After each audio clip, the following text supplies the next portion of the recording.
नमस्कार दोस्तों और प्यारे बच्चों। शीरीष के फूल ये अध्याय मैं आज आपको पढ़ाने वाली हूँ। इस अध्याय के जो मुख्य बिंदु हैं वो मैंने लिख लिए हैं ताकि आपका समय बचे और आपको महत्वपूर्ण बिंदु, महत्वपूर्ण बातें इसकी पता चल सके। तो शुरू करते हैं। शीरीष के फूल।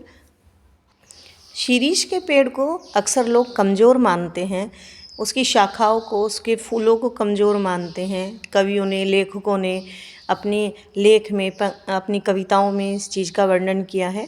तो हजारी प्रसाद द्विवेदी जी जो कि इसके लेखक हैं, उन्होंने कैसे उनकी बात को मिथ्या बताया है, तो आज हम इस पाठ में ये पढ़ेंगे।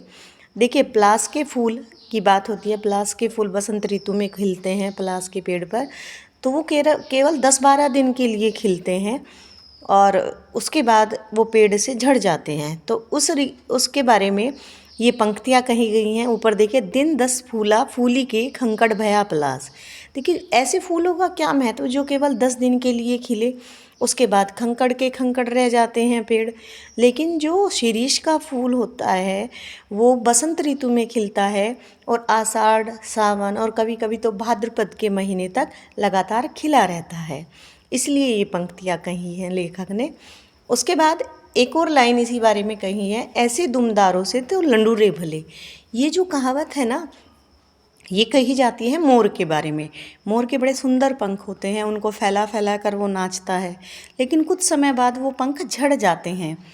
तो लेखक ने ये कहा है, ऐसे दुमदारों से, ऐसी सुंदर पूँछ वालों से तो वो अच्छे जिनकी पूँछ ही नहीं है। अर्थात उन्हें पूँछ झड़ने का या अपनी जो है खूबसूरती की दुर्गति होने का तो उन्हें भय नहीं रहता। वो जैसे हैं उनको ऐसे रूप में वो स्वयं को स्वीकार कर लेते हैं। तो इसी प्रकार पेड़ की बात कही है कि ऐसे पेड़ों का भी कोई लाभ नहीं जिसके फूल लगे और कुछ दिनों बाद झड़ जाए। अगली पंक्ति देखिए, शीरीष कालजयी अवधूत। शीरीष को कालजयी अवधूत कहा गया है। ये बहुत ही महत्वपूर्ण प्रश्न है, अक्सर आपकी बोर्ड परीक्षा में पूछा जाता है। यहाँ पर लेखक कहते हैं कि शीरीष को कालजयी अवधूत। कालजयी यानी समय पर विजय प्राप्त करने वाला सन्यासी। अवधूत का अर्थ होता है सन्यासी। जो सन्यासी होते हैं, बड़े महान सन्यासी जो होते हैं, उन पर सर्दी, गर्मी, वर्षा ऋतु, दुख सुख किसी तरह का कोई प्रभाव नहीं पड़ता। वो एक समान रहते हैं। आपने देखा होगा जो सर्दियों का समय होता है उसमें भी वो 1-2 कपड़े ही पहने रखते हैं, तो किसी भी ऋतु का उन पर कोई प्रभाव नहीं पड़ता। ऐसे ही शीरीष होता है जिसके फूल बसंत ऋतु में खिलते हैं। तो बसंत ऋतु में मौसम बड़ा सुहाना रहता है। उसके बाद गर्मियाँ आती हैं, वो गर्मी की लू को, गर्मी की मार को झेलता है, तब भी फूल खिले रहते हैं।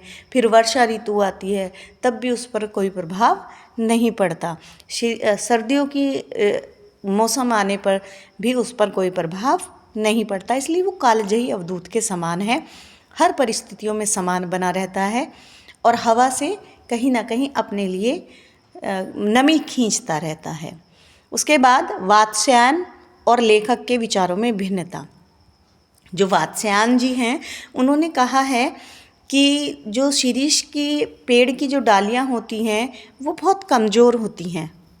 अपनी इस बात को मजबूत करते हैं उन्होंने कहा कि बकुल का जो पेड़ होता है उसकी शाखाएं बहुत मजबूत होती हैं और जो झूला है वो बकुल के पेड़ में डालना चाहिए ताकि वो भारी से भारी व्यक्ति का भी वजन संभाल सके। यहाँ पर लेखक उनके इस विचारों को विचारों से अलग अपने विचार प्रकट करता है। वो कहता है कि शीरीष की शाखाएं इतनी भी कमज़ोर नहीं होती, उसमें भी झूला डाला जा सकता है, आराम से झूला डाला जा सकता है। और रही बात तंदुल व्यक्तियों की, यानी मोटी तोंद वाले की, यानी मोटे व्यक्तियों की, तो उनके लिए तो चाहे लोहे का पेड़ बना दो, वो उस झूले को भी तोड़ सकते हैं, उसकी शाखाओं को भी तोड़ सकते हैं। तो लेखक यहाँ पर कहते हैं कि इतनी कमज़ोर भी उसकी डालियाँ नहीं होती। शीरीष के पेड़ की डालियाँ इतनी कमज़ोर नहीं होती।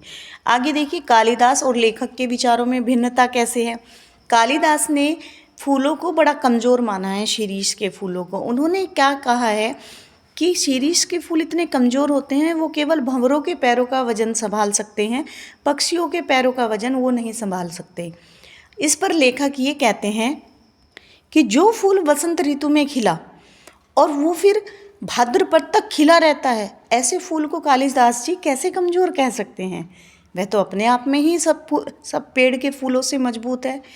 दूसरी बात, कालिदास जी जो शीरीष के पुष्प हैं, यहाँ पर इन्होंने इस पाठ में शकुंतला का जिक्र किया है। दुष्यंत ने शकुंतला की पेंटिंग बनाई, एक चित्र बनाया जिसमें उसे कमी लगती रही कि ये इतनी सुंदर नहीं लग रही है। तब दुष्यंत को याद आता है कि इसके कानों में, शकुंतला के कानों में उन्होंने शीरीष के फूल नहीं फैलाए। तो कालिदास भी ये मानते हैं कि शीरीष के जो फूल हैं वो केवल सौंदर्य करने लायक हैं, वो स्त्रियों के सौंदर्य के लिए हैं, उनमें कोई मजबूती नहीं है, जबकि लेखक इस बात का विरोध करते हैं। अगली पंक्ति देखिए, धरा को प्रमाण यही तुलसी, जो फरा सो झरा, जो बरा सो बुताना। ये पंक्तियाँ आई हैं इस संदर्भ में कि जो शीरीष के फल होते हैं वो काफ़ी समय तक पेड़ों पर लगे रहते हैं। जब तक लगे रहते हैं, जब तक नए फूल और नए फल आकर उनको धकिया नहीं देते, यानी धक्का नहीं दे देते, साल भर तक उनके फल लगे रहते हैं। तो यहाँ पर लेखक कहते हैं कि शीरीष के जो फूल हैं, जो फल हैं, क्या वो नहीं जानते कि समय रहते अपना स्थान छोड़ देना चाहिए? जैसे कि राजनीति में जो बुजुर्ग राजनेता होते हैं वो जब तक टिके रहते हैं, जब तक नए युवा नेता आकर उनको उनके स्थान से हटा नहीं देते। बुजुर्ग जब तक अपनी जिम्मेदारियां छोड़ने के लिए तैयार नहीं है, जब तक घर के नवयुवा उनका अधिकार छीनने को तैयार नहीं होते। इसी प्रकार शीरीष के फल हैं, जब तक नए फल आकर उनको धक्का नहीं मार देते वो गिरते नहीं हैं। लेकिन धरा का प्रमाण यही तुलसीदास जी कहते हैं कि इस पृथ्वी पर ये सबसे बड़ा प्रमाण है। फरासो झरा, जो फला यानी जो ऊपर उठा वो एक दिन नीचे गिरेगा जरूर, झड़ेगा जरूर। जो बरा सो बुताना, बरा यानी बला, बलना यानी जलना, जो जला सो बुताना यानी बुझेगा जरूर। ये समझ लेना चाहिए समय रहते ही, और बुज़ुर्ग होने से पहले, इस दुनिया को छोड़ने से पहले, या फिर अपनी सत्ता जो है अपने नवयुवा जो युवा वर्ग है उनको दे सकते हैं। विजिका ने केवल 3 को माना कवि। यहाँ पर विजिका की बात हो रही है। कर्नाट राज की प्रिय पत्नी थी विजिका। उनका मानना था कि संसार में केवल 3 कवि हैं। पहले उन्होंने माना है ब्रह्मा जी को, दूसरा उन्होंने माना है वाल्मीकि जी को, और तीसरा माना है व्यास जी को। उसके अलावा कहते हैं इतने बड़े कोई कवि नहीं हुए हैं इस संसार में। वो क्यों माना? उनका मानना था कि ब्रह्मा जी ने हमें वेद दिए हैं। 4 वेद हैं हमारे, ऋग्वेद, सामवेद, यथर्ववेद और यजुर्वेद। ये हमें वेद दिए हैं। वाल्मीकि जी ने हमें रामायण दी और व्यास जी ने हमें महाभारत दी। तो संसार को समझने का, संसार को चलाने का जो सार है वो इन्हीं ग्रंथों में लिखा हुआ है, और इसके अलावा उन्होंने कवि मानने से बाकी सबको मना कर दिया। ऊपर की पंक्ति देखेंगे, अनासक्त कवियों की श्रेणी। अनासक्त वो होते हैं जिनको संसार से कोई मतलब नहीं होता, जो अपने ही धुन में मग्न होते हैं। तो ऐसे कुछ कवियों के नाम बताए हैं लेखक ने, जिनमें महान कालिदास जी, सुमित्रानंदन पंत जी और रविंद्रनाथ टैगोर जी का उन्होंने विशेषतः नाम लिया है। उन्होंने कहा कि इनकी कविताएं एक तरह से शिल्पकला कितनी सुंदर थी, इतनी सुंदर कविताएं वो लिखते थे कि ऐसा लगता था जिस पात्र के बारे में उन्होंने लिखा वो जीवंत हो चुकी हो। अगली पंक्तियां देखिए, हाय वह अवधूत कहाँ।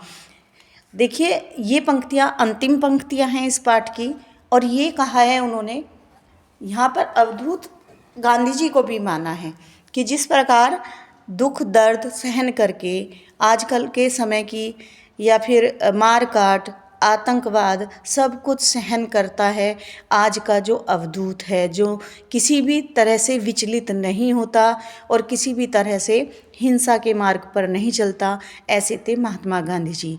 जिस प्रकार शीरीष का पेड़ अपने फूलों को नहीं झड़ने देता, अपने फलों को नहीं झड़ने देता, चाहे कितने भी बेकार मौसम की मार उसे झेलनी पड़े, ऐसे ही जो बुजुर्ग थे, जो महात्मा गांधी जी थे, वो अपने सिद्धांतों से कभी नहीं हटे। तो लेखक कहता है ऐसे अवधूत अब इस संसार में देखने को नहीं मिलते। अब तो बात बात पे लोग गुस्सा करते हैं और अपनी किसी भी क्रिया पर तुरंत प्रतिक्रिया देते हैं। तो ऐसे अवधूतों की तलाश है लेखक को। मुझे विश्वास है आपको ये पाठ समझ में आया होगा। अगर आपको समझ में आया है तो प्लीज़ शेयर ज़रूर करें और चैनल को सब्सक्राइब करना ना भूलें। धन्यवाद।